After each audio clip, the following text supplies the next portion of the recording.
to his son. Of course, we've already said it, this is the birth of Dante's Inferno, where Virgil will be the guide.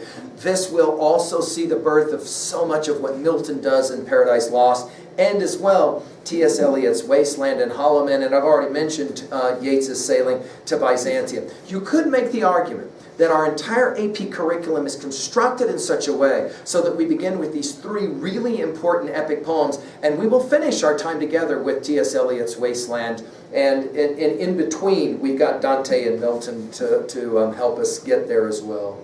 Right? What are your favorite afterlife texts? Whatever they are, songs, movies, texts of that kind.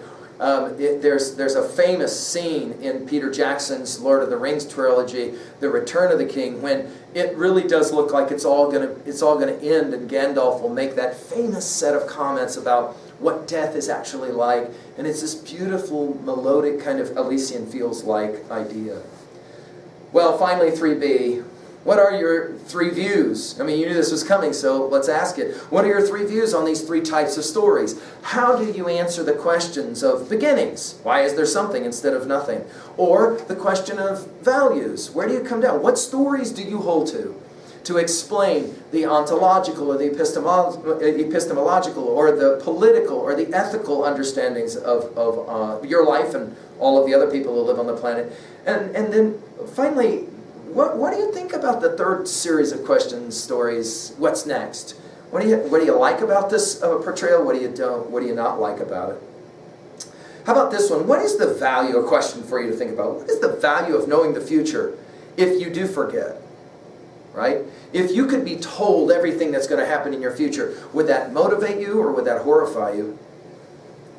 And finally, what is the greatest teaching text, story text for you to answer those three guiding questions? It may not be Book 6 of the Aeneid, but what is it for you and why? And do you find that you're kind of in search of those stories that can answer those kinds of really thorny and difficult questions? By the way, there are some people who say, dude, I don't need to know any of that. All that stuff is just garbage, and all those questions about beginnings and values and what happens after life. That's all silliness, and there's no reason to ask any of those questions.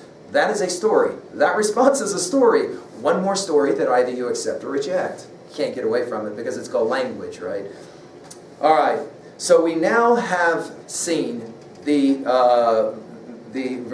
Virgilian Odyssey, and we're ready now for Virgil's Iliad, as it's sometimes referred to. Book 7, we get to Italy, we get to Latium, and we get to all of the wars that have to happen, and the conflict that's going to be kind of an inevitability, and that conflict will obviously have to do with, oh, no big shock here, a girl. Come back and we'll go to work with Book 7 and the conclusion of the Aeneid. Thank you.